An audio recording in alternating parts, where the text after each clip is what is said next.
Hi guys, केम छो। कैसी चल रही प्रिपरेशन? बताओ यार, कैसी चल रही प्रिपरेशन? कमेंट में मुझे करके बताओ, मुझे भी तो पता लगे कि आप लोगों की प्रिपरेशन कहाँ तक चल रही है। ठीक है। और कौन कौन से एरियाज़ हैं, कौन कौन से टॉपिक्स हैं जो जो जो आपको डिफ़िकल्ट लग रहे हो, कमेंट करके मुझे बताओ। आप मुझे बताओगे तभी तो मैं उस तरीके से आपको वीडियो दे पाऊँगा ना। ठीक है। तो देर मत करो, अभी अभी कमेंट करो नीचे जा कर के। ठीक है। तो गाइस, आज मैं आपके लिए जो लेके आया हूँ टॉपिक, वो है ऑप्शंस। ठीक है, आज मैं आपको ऑप्शंस करवाने वाला हूँ। एक मिनट रुक जाओ। हाँ, आज मैं आपको ऑप्शन कराने वाला हूँ। आपको मैंने डेरिवेटिव के बारे में बताया था ना। डेरिवेटिव वो फाइनेंशियल इंस्ट्रूमेंट होते हैं जो कि अपना प्राइस कहाँ से उनकी डिटरमाइन होती है। उनकी प्राइस डिटरमाइन होती है किसी अंडरलाइंग एसेट से। ठीक है। किसी एसेट के प्राइस से उनका उनके प्राइस का रिलेशन होता है, पॉजिटिव रिलेशन होता है। ठीक है। अगर एसेट के प्राइस बढ़ रहे हैं तो डेरिवेटिव के भी दाम बढ़ रहे हैं। एसेट के प्राइस घट रहे हैं तो डेरिवेटिव के भी दाम घट रहे हैं। ठीक है। आपको मैंने आपको तीन तरीके के डेरिवेटिव बताए थे। एक तो था एक तो था आपका फॉरवर्ड, दूसरा था फ्यूचर, तीसरा था ऑप्शंस। ठीक है। तो फॉरवर्ड और फ्यूचर तो मैंने आपको करा दिए। ऑप्शंस बच रहा था, तो ऑप्शन में अभी करवा रहा हूँ। ठीक है। ऑप्शन में आज हम कॉल ऑप्शन के बारे में जानेंगे। ठीक है। थोड़ा सा ये टॉपिक थोड़ा सा टेक्निकल है, थोड़ा सा डिफ़िकल्ट है। तो आप लोग दिमाग लगा के, ध्यान लगा के अच्छे से देखना है। मैं आपको अच्छी तरीके से समझा दूंगा। ये जो हम अभी पढ़ने वाले हैं कॉल ऑप्शंस, ये आपके सिलेबस का भी पार्ट है। ये जो फाइनेंस का सिलेबस है ना, फाइनेंस के सिलेबस में आप देखिए टॉपिक नंबर 2 फाइनेंशियल मार्केट, उसमें सेकेंडरी मार्केट आता है। सेकेंडरी मार्केट के इंस्ट्रूमेंट में ये आता है। ठीक है। सेकेंडरी मार्केट में आपके क्या आते हैं, बीएससी एनएससी में जो ट्रेडिंग वगैरह होती है, फ्यूचर होता है, तो उसमें ऑप्शंस भी आते हैं। तो ये समझ लो आपका ये सिलेबस का पार्ट है, तो ये आपके लिए पढ़ने ज़रूरी है। तो चलो मैं आपको कॉल ऑप्शंस बताऊं, इससे पहले मैं कुछ एग्जांपल दे दे रहा हूं ताकि आपको आपको समझने में दिक्कत ना हो। ठीक है। तो कॉल ऑप्शन का हम यूज़ कब करते हैं, वो कंडीशंस हम आपको बता रहे हैं कि वो किस कंडीशन में हम कॉल ऑप्शन यूज़ करते हैं। ठीक है। एक मिस्टर अरुण है, एक फार्मर है। ज़िंदगी भर उन्होंने खेती की, अभी इनको अपार्टमेंट लेना है बुढ़ापे के लिए। ठीक है। इनको एक अपार्टमेंट चाहिए, इनको अपार्टमेंट खरीदना। और एक रोहिणी कंस्ट्रक्शन है, इनका काम है अपार्टमेंट बना बना के देना। ठीक है। अब मार्केट में खबर उड़ी, एक र्यूमर चला, कहीं से अफवाह आई कि जो गवर्नमेंट है वो इस यहाँ ये जो अपार्टमेंट जहाँ पे बन रहा है उसके पास में ये कोई मेट्रो स्टेशन खोलने वाली है। ठीक है। ध्यान दीजिएगा, अभी अफवाह है, अभी कंफर्म हुआ नहीं है। ठीक है। तो ये चीज़ मेट्रो मेट्रो स्टेशन बन भी सकता है, नहीं भी बन सकता है। ठीक है। तो मिस्टर वरुण जो है उनको लग रहा है कि हो सकता है, इनको बहुत मतलब फीलिंग आ रही है, इनको बहुत ही स्ट्रांग लग रहा है, फीलिंग आ रही है कि यहाँ मेट्रो बनेगा। तो इनको लग रहा है कि ये जो अपार्टमेंट है इनके दाम अभी जो हैं, जो कि 25 लाख रुपए हैं, इससे बढ़ जाएंगे। बढ़ के कितने हो जाएंगे, 30 लाख रुपए हो जाएंगे। बट ये जो रोहिणी कंस्ट्रक्शन है, इनको लग रहा है कि नहीं, ये तो बस अफवाह की बात है। आगे जो 1-2 साल के बाद मार्केट की कंडीशन उतनी अच्छी रहेगी नहीं। तो हो सकता है अभी जो 25 लाख रुपए हैं वो 25 लाख रुपए ना, हो सकता है शायद हमारे अपार्टमेंट की कीमत 22 लाख रुपए फ्यूचर में हो। ठीक है। तो ये जो है इनका थोड़ा सा नेगेटिव है। रोहिणी कंस्ट्रक्शन नेगेटिव सोच रहे हैं, और ये वरुण जो है वो सोच रहे हैं कि पॉजिटिव में, यानी कि फ्यूचर में इसके दाम बढ़ जाएंगे अपार्टमेंट के। ठीक है। तो ये दोनों चाहेंगे ना कि भाई अपना अपना हम रिस्क कम करें। दोनों तो चाहेंगे ना कि हम अपना अपना रिस्क कम करें। इनको लग रहा है कि प्राइसेस बढ़ने वाले हैं, इससे अच्छा अभी ख़रीद लो, अभी कुछ ऐसा अरेंजमेंट कर लो कि ये हमें प्राइस अपार्टमेंट जो है सस्ते में मिल जाए। और ये रोहिणी कंस्ट्रक्शन भी ऐसा कुछ सोच रहा है कि हो सकता है कल प्राइसेस घट जाए, तो मेरे को कुछ ऐसा अरेंजमेंट करना पड़ेगा ना कि अब जो कल अभी अपार्टमेंट के दाम घट जाए उससे पहले हम इसको महंगे में बेच दें कहीं। ठीक है। तो अब क्या होगा, इस चीज़ को करने के लिए एक तरीके का एग्रीमेंट होगा। ये जो रोहिणी कंस्ट्रक्शन है और मिस्टर वरुण है, इन दोनों के बीच में एक तरीका का एग्रीमेंट होता है, ठीक है। एग्रीमेंट में क्या होता है, एग्रीमेंट में ये चीज़ होती है कि भैया मिस्टर वरुण बुकिंग अमाउंट देंगे 25,000 रुपये, ठीक है। मतलब एक बयाना होता है ना, कहीं रेंट लेने जाओ, ठीक है, कहीं रेंट लेने जाओ फ्लैट, तो आपको एक बयाना देना पड़ता है कि थोड़ा सा पैसे दे दो, वो आपका वो फ्लैट आपके लिए लॉक कर दिया जाएगा, फिर जब आपको शिफ्ट होना हो फिर सारा का सारा रेंट दे देना, ठीक है। तो उसी तरह एक बुकिंग अमाउंट है, बुकिंग अमाउंट 25,000 रुपये है। आपने अगर बुकिंग अमाउंट दे दी, बुकिंग करा ली, ठीक है, तो आप 2 साल के बाद यानी कि 5 साल के बाद, आप 5 साल के बाद वही फ्लैट अभी के प्राइस पे यानी कि 25 लाख रुपए पे खरीद सकते हो, आपने अगर ये 25,000 रुपये जमा करा दिए। और एक बात ध्यान देने वाली ये है कि कॉन्ट्रैक्ट में लिखा हुआ है कि ये 25,000 जो आप दे रहे हैं वो नॉन रिफंडेबल होगा, ठीक है। 25,000 के ऊपर आपको 25 लाख देने पड़ेंगे, तो पहले तो आपको 25,000, फिर उसके ऊपर 5 साल के बाद 25 लाख देने पड़ेंगे 5 साल के बाद, ठीक है। मिस्टर वरुण क्या एक्सपेक्ट कर रहे हैं कि मेट्रो का कंस्ट्रक्शन होगा, और रोहिणी कंस्ट्रक्शन को क्या लग रहा है कि हमारे प्राइस घट जाएंगे, ठीक है। पेमेंट कब करनी है, 5 साल के बाद करनी है। तो इन दोनों के बीच में जो एग्रीमेंट हुआ है, इस एग्रीमेंट में ये साफ साफ लिखा हुआ है कि ऑप्शन होल्डर, ऑप्शन होल्डर कौन, यानी कि buyer, mister Varun buyer option holder है, और ये रोहिणी कंस्ट्रक्शन क्या है, ऑप्शन राइटर है, ये सेलर हैं। ठीक है।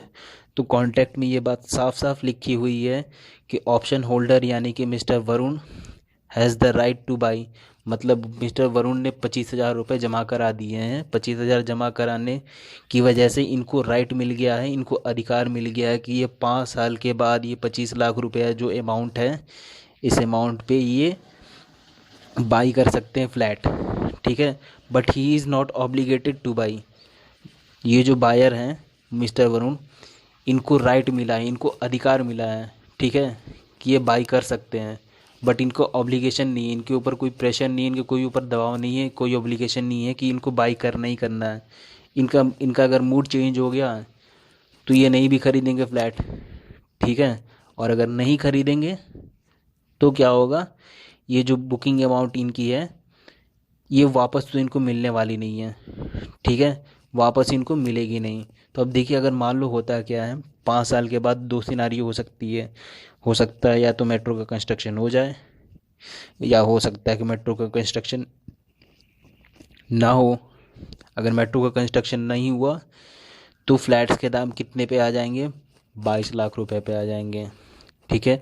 मेट्रो का कंस्ट्रक्शन हो गया तो फ्लैट्स के दाम कितने हो जाएंगे, 30 लाख रुपए हो जाएंगे, ठीक है। इतनी बात तो आपको समझ में आ गई होगी, ठीक है। ये दो सिनेरियो हो सकते हैं। अब देखो, अब क्या है कि अगर वरुण ने पहले पहले सिनेरियो में आप देख सकते हो, वरुण मिस्टर वरुण जो है, मेट्रो का कंस्ट्रक्शन हो गया तो उन्होंने जो फ्लैट बुक कराया था 25 लाख में, उसका दाम क्या है, अब 30 लाख है। तो वरुण मिस्टर वरुण के लिए तो फ़ायदे की डील है, ठीक है। मिस्टर वरुण के लिए तो फ़ायदे की डील है ना कि 25 लाख में उन्होंने बुक कराया था। अब वही चीज़, अब उसी चीज़ का दाम अब 30 लाख रुपए हो गया, तो वो क्या करेंगे, ऑप्शन को एग्जीक्यूट कर लेंगे यानी कि बाई कर लेंगे, ठीक है। वो फ्लैट वो खरीद लेंगे। अब सिनेरियो 2 में क्या होता है, सिनेरियो 2 में मेट्रो का कंस्ट्रक्शन नहीं होता है, फ्लैट के दाम घट जाते हैं, ठीक है। तो वरुण के पास तो ऑब्लिगेशन नहीं था, मिस्टर वरुण के पास ऑब्लिगेशन था नहीं कि उनको खरीदना ही खरीदना है फ्लैट, ठीक है। मिस्टर वरुण नहीं खरीदेंगे, क्यों नहीं खरीदेंगे, क्योंकि जिस चीज़ का दाम 22 लाख रुपए है उसके लिए वो 25 लाख रुपए क्यों देंगे, 3 लाख फालतू में क्यों देंगे, पैसे पेड़ पे तो नहीं उगते ना, पैसे पेड़ पे तो नहीं उगते कि जो 3 लाख फालतू में दे देंगे। अरे लॉस होगा तो कितने का होगा, लॉस होगा तो 25,000 का ही होगा ना, जो उन्होंने बुकिंग अमाउंट दिया था। तो ठीक है, कोई दिक्कत नहीं है, 25,000 रोहिणी कंस्ट्रक्शन रख लेगी अपने जेब में, ठीक है। वरुण अपना मिस्टर वरुण जो है वो नहीं खरीदेंगे, वो पागल थोड़ी हो गए, उनको कुत्ता थोड़ी काटा है जो 3 लाख एक्स्ट्रा दे करके वो सस्ता फ्लैट खरीद लें, नहीं ना। तो इस तरह का जो अरेंजमेंट होता है ना, जो इस मिस रोहिणी कंस्ट्रक्शन और वरुण के बीच में जो इस तरह का अरेंजमेंट होता है कि एक आप, जो बायर है, बायर ने एक प्रीमियम दे दिया, ठीक है, बायर ने कुछ अमाउंट दे दिया सेलर को, और सेलर ने क्या दे दिया, सेलर ने राइट दे दिया कि भाई आप ख़रीद लो, लेकिन आपके पास ऑब्लिगेशन नहीं है कि आपको ख़रीदना ही है। ठीक है।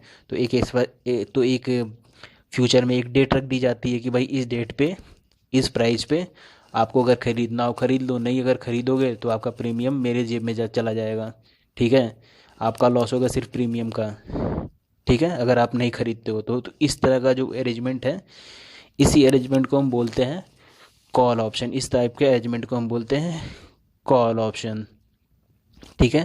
तो अब कॉल ऑप्शन की डिफिनेशन क्या है? कॉल ऑप्शन की डिफिनेशन इस तरह से है, it is a contract between an option writer कौन?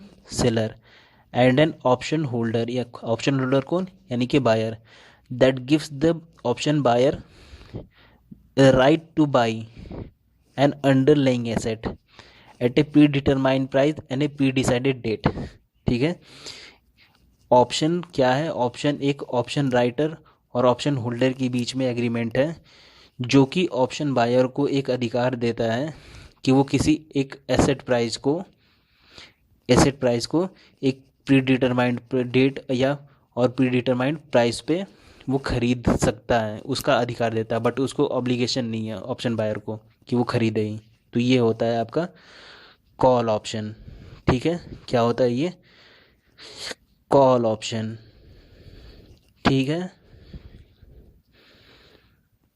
अब देखो, जो स्टॉक एक्सचेंज या स्टॉक मार्केट में, बीएसई में, एनएसई में जो ऑप्शन ट्रेडिंग होती है, उसमें अंडरलेइंग एसेट कौन से होते हैं? अंडरलेइंग एसेट अभी मैंने जो एग्जांपल दिया उसमें अंडरलेइंग एसेट आपका अपार्टमेंट था। ठीक है। अंडरलेइंग एसेट क्या था? अपार्टमेंट था। बट अब यहाँ रियल में क्या होता है? रियल में स्टॉक एक्सचेंज जो होता है वहाँ पे अंडरलेइंग एसेट कुछ और ही होती है। क्या क्या होती हैं? शेयर्स होते हैं, बॉन्ड्स होते हैं, फॉरेक्स करेंसी होती है। ये तीन तरह के अंडरलाइंग एसेट होते हैं। ठीक है। और इन्हीं तीनों अंडरलाइंग एसेट के प्राइजेस के बेसिस पे जो डेरिवेटिव बनता है कॉल ऑप्शन, वो ट्रेड होता है आपका बीएसई में और एनएसई में। ठीक। तो अब देखो, जो मिस्टर वरुण थे इनको क्या लग रहा था? मिस्टर वरुण थे इनको लग रहा था कि जो एसेट है उसके प्राइस बढ़ने वाले हैं। आप मान लो कि ये रिलायंस है, रिलायंस का शेयर है। ठीक है। रिलायंस का शेयर है, वो एक एसेट है। मिस्टर वरुण को लग रहा है कि उसके दाम फ्यूचर में बढ़ेंगे, तो फ्यूचर में अगर बढ़ेंगे तो उन्होंने कौन सा ऑप्शन ले लिया? लॉन्ग कॉल ले लिया। ठीक है। लॉन्ग का मतलब होता है बाई। मैंने आपको पहले भी वीडियो में बताया था, लॉन्ग का मतलब होता है बाई, और शॉर्ट का मतलब होता है सेल। ठीक है। लॉन्ग का मतलब बाई, शॉर्ट का मतलब सेल। तो वरुण क्या करेगा? वरुण लॉन्ग कॉल ले लेगा। ठीक है। और ये मिस्टर अली हैं, मिस्टर अली को लग रहा है कि नहीं, रिलायंस के प्राइसेस घटने वाले हैं। ठीक है। तो ये इन्होंने क्या ले लिया? शॉर्ट कॉल ऑप्शन ले लिया। ठीक है। अब देखो शेयर मार्केट में क्या होता है वो समझने की कोशिश करो। इन दोनों के बीच में जो एग्रीमेंट होगा कॉल ऑप्शन में, वो ये होगा कि अली ने इसको वादा किया, कॉन्ट्रैक्ट में ये लिखा कि मैं, आज की डेट क्या है? आज की डेट है 23 अप्रैल। 23 अप्रैल को मिस्टर अली ने मिस्टर वरुण को ये वादा किया कि मैं 1 महीने के बाद, यानी कि 23 मई को एक्सपायरी डेट, यानी कि 23 मई, 1 महीने के बाद रिलायंस का एक शेयर 1400 रुपये में दूंगा। ठीक है। 1 महीने के बाद, आज से 1 महीने के बाद मैं, यानी कि अली, वरुण को रिलायंस का एक शेयर 1400 रुपये में दूंगा। ठीक है। इस तरह का ऑप्शन इन्होंने एग्रीमेंट दोनों के बीच में हो गया। ठीक है। तो ये जो 1400 रुपये प्राइस है ना, इसको कहते हैं हम स्ट्राइक प्राइस। क्या कहते हैं? Strike price. ठीक है। और बदले में जो इसने ऑप्शन दिया, अली ने वरुण को जो ऑप्शन दिया कि भाई आप मेरे से 1 महीने के बाद 1400 रुपये में आप मेरे से रिलायंस के एक शेयर 1400 रुपये में ख़रीद सकते हो। ऐसा अली ने क्यों किया? ऐसा अली ने इसलिए किया क्योंकि अली को लगता है कि फ्यूचर में, यानी कि 1 महीने के बाद, रिलायंस के शेयर 1400 रुपये के नहीं हो सकता, उससे कम में 1200 1300 का हो। तो अगर वो क्या करेगा, अगर इस तरह के एग्रीमेंट में वो जाता है अली, तो वो क्या करेगा, 1 महीने के बाद प्राइसेस घट जाएंगे, तो वो क्या करेगा, एक शेयर रिलायंस का 1200 में ख़रीद के 1400 में वरुण को बेच देगा। तो ऐसे में वरुण को, अली को फ़ायदा हो जाएगा। इस वजह से अली ने एग्रीमेंट किया। वरुण ने क्यों एग्रीमेंट किया? वरुण ने इसलिए एग्रीमेंट किया क्योंकि उसको लग रहा है कि 1 महीने के बाद रिलायंस के जो शेयर है उनके प्राइस लगभग 2000 हो जाएंगे। ठीक है, 2000 हो जाएंगे। तो अगर 1 महीने के बाद अगर 2000 हो जाएंगे तो मार्केट से ख़रीदेगा तो उसको 2000 का ख़रीदना पड़ेगा। लेकिन अगर वो ऑप्शन में जाता है तो अली उसको 1400 रुपये में ही दे देगा। तो उस तो वरुण के 600 रुपये बच जाएंगे। तो वरुण को फ़ायदा लग रहा है इस चीज़ में। ठीक है, तो ये अपना फ़ायदा देख रहा है अली, वरुण अपना फ़ायदा देख रहा है। इस वजह से दोनों ने कॉल कॉल ऑप्शन लिया। और कॉल ऑप्शन में दोनों की पोजीशन अलग है। वरुण की पोजीशन लॉन्ग कॉल की है, यानी कि बाइंग पोजीशन की है, और जो अली की पोजीशन है वो शॉर्ट की है, शॉर्ट कॉल की है। शॉर्ट कॉल का मतलब सेलिंग की है। ठीक है, तो लॉन्ग और शॉर्ट का आपको फंडा समझ में आ गया क्या है, लॉन्ग और शॉर्ट। ठीक है, अब क्या होता है, इन दोनों के बीच में एग्रीमेंट हो जाता है। एग्रीमेंट होने के बाद अब क्या करना है, वरुण को 100 रुपये का प्रीमियम देना है अली को। वरुण 100 रुपये अली को देगा, और ये जो 100 रुपये है वो अली की जेब में चला गया, और वो नॉन रिफंडेबल है। अली को अब दोबारा वापस नहीं देगा ये। ठीक है, 100 रुपये देकर इसने कॉल ऑप्शन ख़रीद लिया, हो गया काम। अब तो देखिए, आज था 23 अप्रैल, आज एग्रीमेंट हो गया। दोनों ने अपना अपना कॉल ऑप्शन में दोनों ने अपना अपना शॉर्ट और कॉल लॉन्ग पोजीशन ले लिया। अब एक्सपायरी डेट आ जाती है 23 मई। ठीक है, 23 मई आती है। अच्छा हाँ, एक चीज़ मैं आपको बता दूं, कभी भी आप स्टॉक मार्केट में जाओगे कॉल ऑप्शन ख़रीदने के लिए, तो आपको जो ऑप्शन मिलेगा ना वो कुछ इस तरह से लिखा हुआ मिलेगा। रिलायंस का जैसे आपने शेयर, रिलायंस के शेयर अंडर रिलायंस का शेयर अगर हमने अंडरलेइंग एसेट रखा है, तो यहाँ पे कंपनी का नाम लिखा रहेगा रिलायंस, यानी कि REL रिलायंस।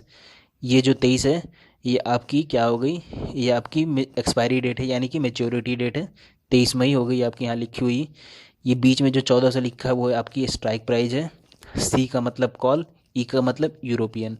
हमारे यहाँ जो कॉल ऑप्शन का ट्रेडिंग होती है वो यूरोपियन स्टाइल में होती है। यूरोपियन स्टाइल में क्या होता है कि जिस जिस टाइम पे एक्सपायरी होती है उसी टाइम एग्जीक्यूशन होता है। उससे पहले आप अपना कॉल ऑप्शन एग्जीक्यूट नहीं कर सकते। अमेरिकन जो ऑप्शन होते हैं उसको आप एक्सपायरी डेट से पहले एग्जीक्यूट कर सकते हो, बट यूरोपियन में है कि आपको एक्सपायरी डेट पे ही एग्जीक्यूट करना पड़ेगा। तो हमारे यहाँ जो चलता है वो यूरोपियन ऑप्शन चलता है।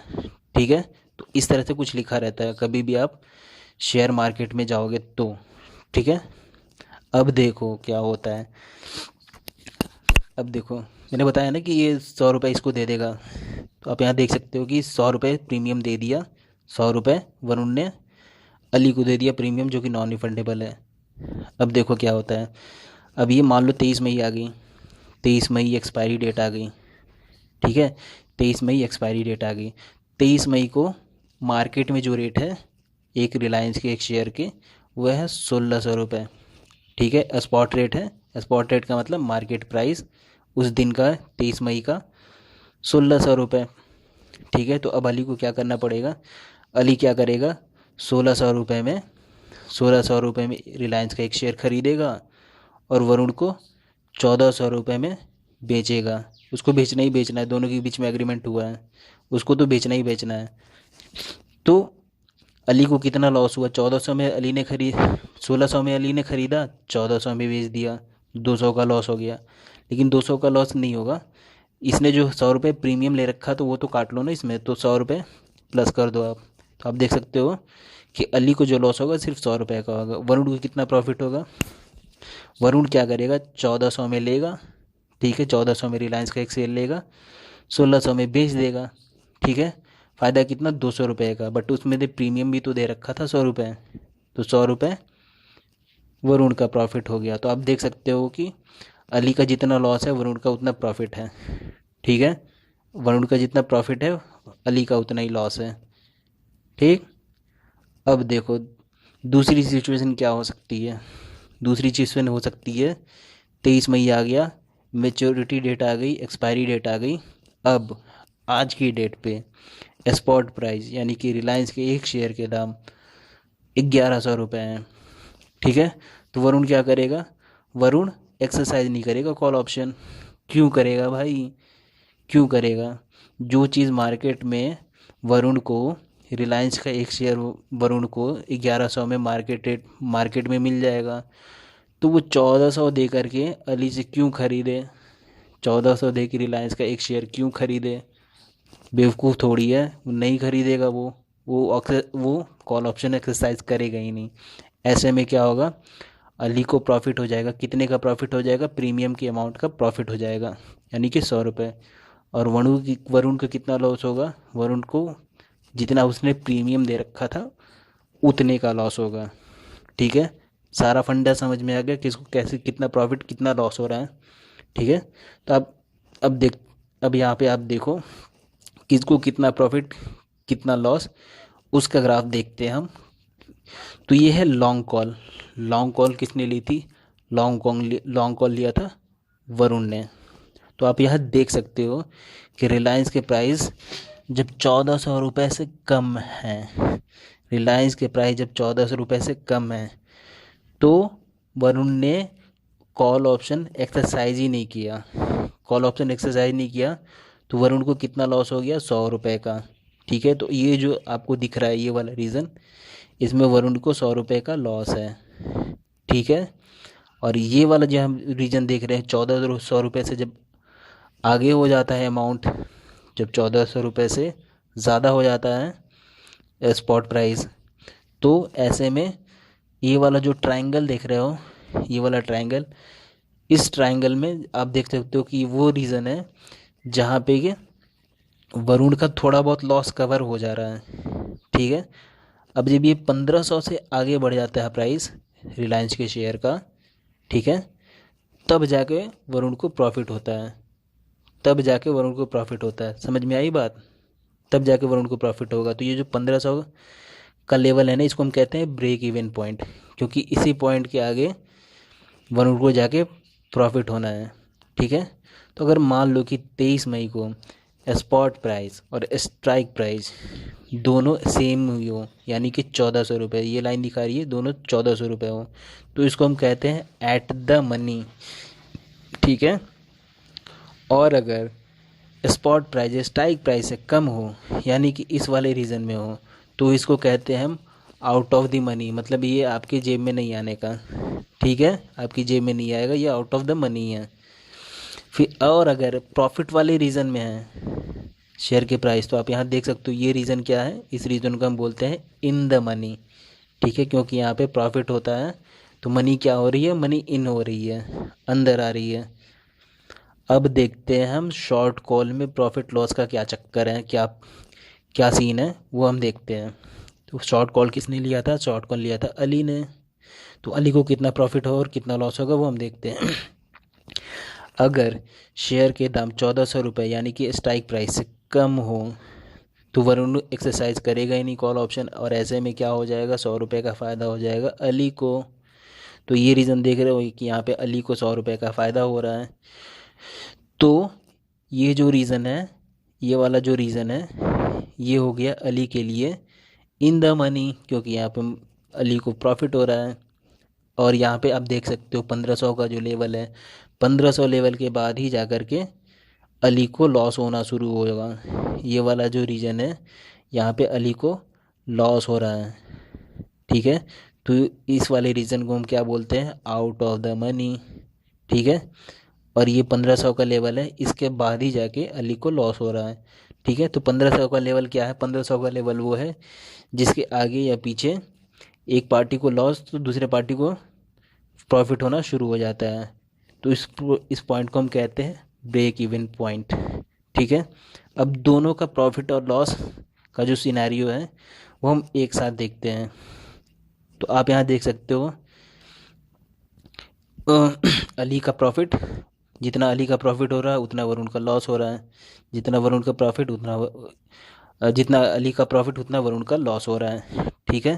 तो आप अरुण के प्रॉफिट, अली का प्रॉफिट और वरुण का लॉस जब सम करोगे तो ज़ीरो आ जाएगा, ज़ीरो। उसी तरह इस रीज़न में भी आप देख सकते हो, इस वाले रीज़न में एक का प्रॉफिट दूसरे का लॉस, दोनों को जोड़ोगे ज़ीरो आ जाएगा। ठीक है। तो इस तरह का जो होता है, इस तरह के जो सिनेरियो होते हैं, इस तरह की जो सिचुएशन होती है, इसको हम कहते हैं जीरो सम गेम। मतलब दोनों का प्रॉफिट, एक का प्रॉफिट दूसरे का उतना ही लॉस। ठीक है। किसी को ज़्यादा फ़ायदा नहीं होता है। ठीक है। इसको हम कहते हैं ज़ीरो सम गेम। अगर अगर एग्ज़ाम में सवाल आएगा तो आप लिख देना ये ज़ीरो सम गेम होता है, कॉल ऑप्शन। ठीक है। तो भाइयों आज के लिए इतना ही।